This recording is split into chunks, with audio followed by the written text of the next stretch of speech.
Hey everybody, it's Santina from Solo Female Van Life Lessons, and I'm here with some tips today on what to do when you come back from a camping trip to make life easier and to prepare for the next camping trip so that you don't forget anything. Also, obviously, we all have to unpack our cars, which is my least favorite part of the trip. And so some tips and tricks about what to unpack and what can wait for later, and this is just the way that I do it. Obviously, you're going to find your own way and figure out what works for you, but I thought I would share these tips with you. There are 20 tips that I'll go over with you about how I unpack my car after a camping trip. And the first tip is not about unpacking at all. It's actually about coming into the apartment and kind of getting settled in and getting my needs met before I begin the arduous process of unpacking. And so I'll turn on my air conditioner or my heater. I'll make sure that I'm hydrated. I'll eat if I'm hungry. Sometimes I'm really tired, like it's really late at night. I actually go to bed and I unpack in the morning. In that case, the only thing that I would bring in from the car would be the perishables in my cooler, and put the things from the cooler into the fridge or freezer, and lock the car, and then begin the unpacking process in the morning. So tip number one is to take care of yourself when you first come in. Do whatever you need to do, and then begin the process of unpacking.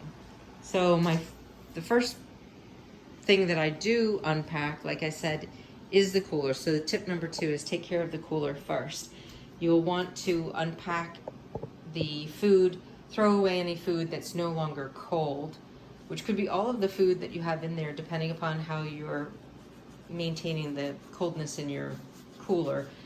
Put anything in the fridge or freezer that is still good, and then you'll want to wipe out your cooler and make sure that it remains open to dry for at least 24 hours, if not longer, depending upon the humidity. But you want the cooler to get completely dry, because mold or mildew can build up in a cooler if it's closed up and it's still wet.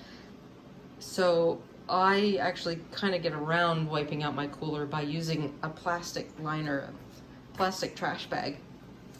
And that once I'm done with it as a liner for my cooler, I then just put it in my trash can when I get home and use it as my next trash bag. But I still leave my cooler open so that it kind of airs out and freshens up. Tip number three is it doesn't have anything to do with unpacking at all. It's actually preparing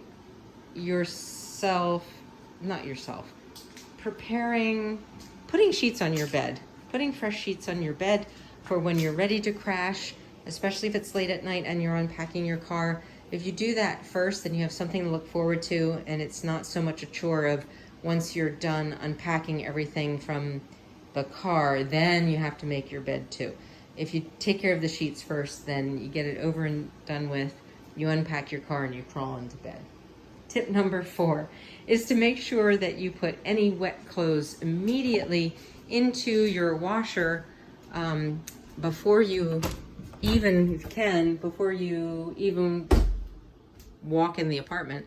I walk into my apartment from my laundry room, and so as you can see, as soon as I walk in, I can throw any of my wet clothes in the washing machine, and then I can run that and run the dryer before I go to bed, so I'm not leaving wet clothes or dirty wet clothes in my apartment, which I don't like. Tip number five is that you want to dry out your tent completely before you put it away. Same deal, it can mold or mildew if you don't. And so if it's not raining outside, but your tent is still wet from where you were camping, you can set it up outside to completely dry, or you can put it on a clothesline. Worst case scenario, if it's raining when you get home as well, you can hang it on if you can't hang it on a clothesline or set it up outside because it's wet outside, you can set it up in your large room, hopefully that you don't need to use, and let it dry out that way.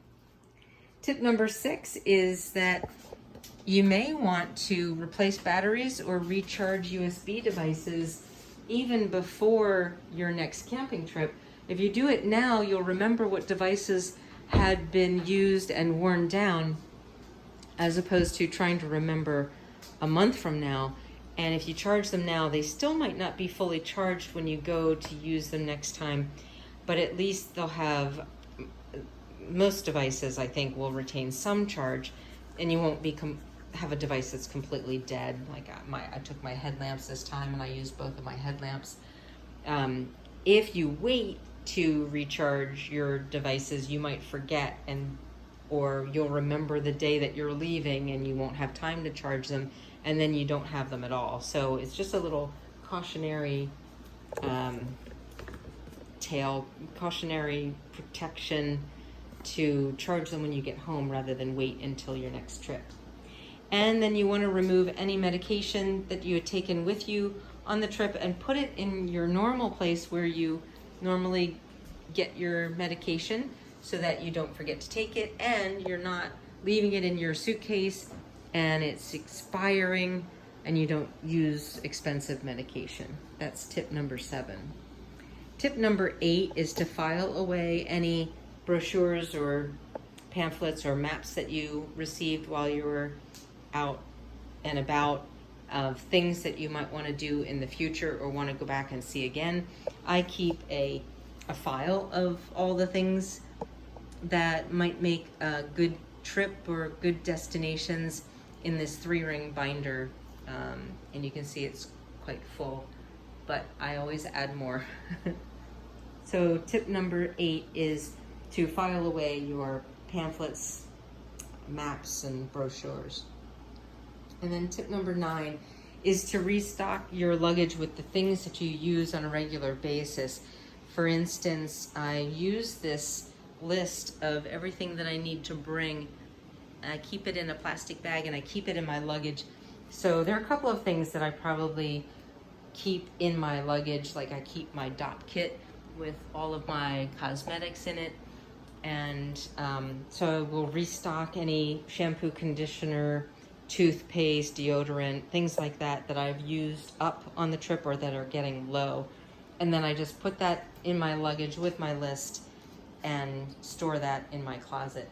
Now, if you don't have a list of things to bring, the regular things that you want to bring on a camping trip, I have some suggestions for you in the video Solo Female Van Life Lesson number 4, part A and B. And I go through what I have on my list, and you can use those suggestions to create a list of your own. So tip number 9 is to restock your luggage and put your list back in your luggage. Tip number 10 is to wash your pee bottle and leave that open to dry as well so it doesn't smell, and to take care of any medical devices that you might use. So for instance, some people use a CPAP while they're camping, and then the filter might get dirty as a result of being outside for a week, and you might want to replace the filter. Tip number 11 is to make sure that you put your cash or your credit cards, your debit cards back into your wallet or your purse. I carry my cash, debit card, and credit card in my camel or my bladder, and if I had forgotten to put my cash and my debit card back into my purse and I go to work, then I don't have any money. So tip number 11 is to replace the cash and debit card and credit card that you took out of your wallet or your purse and put it back where it belongs. I think we've talked about tip number 12, which is refill any cosmetics that you take with you that are low or that you've used up. We talked about shampoo, conditioner, toothpaste, deodorant, things like that. And then tip number 13 is that even though I've washed my camp dishes and pots and pans, etc. at the camp, not having running water, you can't do as good of a job washing up your camping dishes and cookware. So I bring it home and I give it another once over with my in my sink with running water and make sure I get all of the food and all of the oils or grease or residue off of my cooking utensils. And then speaking of utensils, a lot of people camp with paper plates, plastic knives and forks, trash bags, paper towels, things that are very disposable. And if you use them up during the trip, then you replace them sooner than later, then when you go to pack for the next trip, if you forget to add paper plates, you already have some packed. And then tip number 15 is to go out and make sure you check your mailbox to see if you got any mail while you were away. A lot of post offices will allow you to delay your mail delivery until the day you return. And you can do that with a phone call or stop into the post office. Sometimes they have you fill in a form, which will also give them the date that they can deliver the bulk of the mail that they have collected for you while you are away. So you want to make sure that you go outside and grab your mail. And then tip number 16 is that oftentimes you might have had to remove something from your car in order to pack up your car and to sleep in it.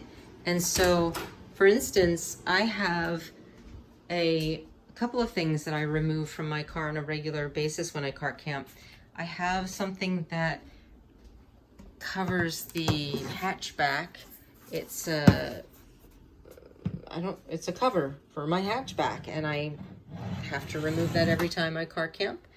And I also have a liner for my hatchback, which you can see has a lip on it, and I couldn't possibly lie on that, so I have to remove that before I put down my bedding. So that's tip number 16. And then just a nice one, I think, tip number 17. If you stayed at someone's house, send them a thank you note.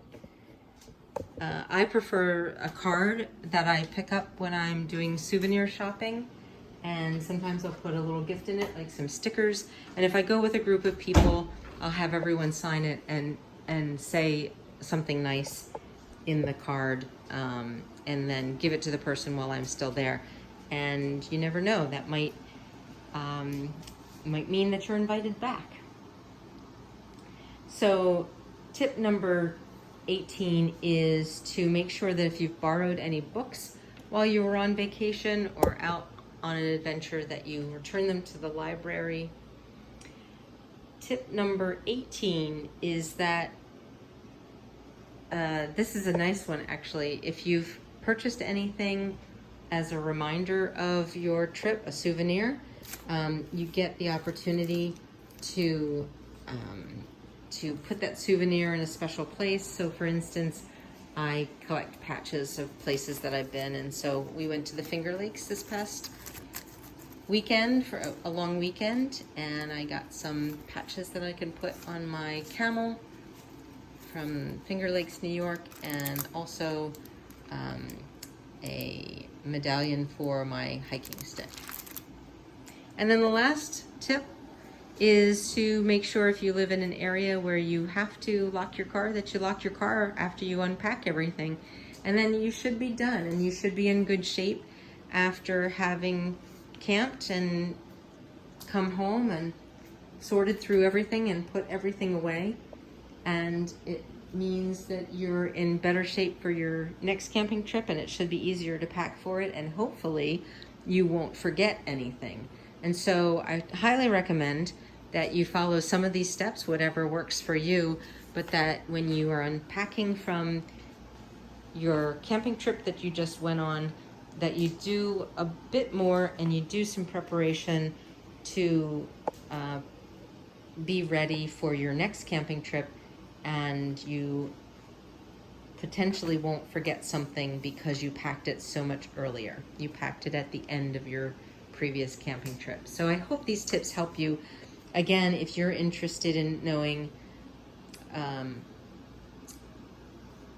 what I recommend that you put on a list to remind you of things that you need when you go camping, my list is something that I share in Solo Female Van Life lesson number 4, and there's an A and a B video because I don't know how to edit videos.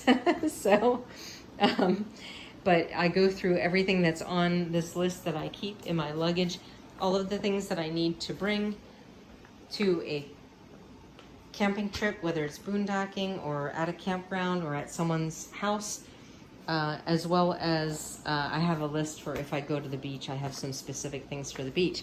So I just recommend that you keep a list of everything so that you don't forget at the last minute when you're excited about getting out the door and perhaps might forget to bring something. If you're interested in camping on the East Coast, I have a couple of meetup groups. There's Solo Female Van Life Adventures that meets on Wednesday at 7 p.m. Eastern Time.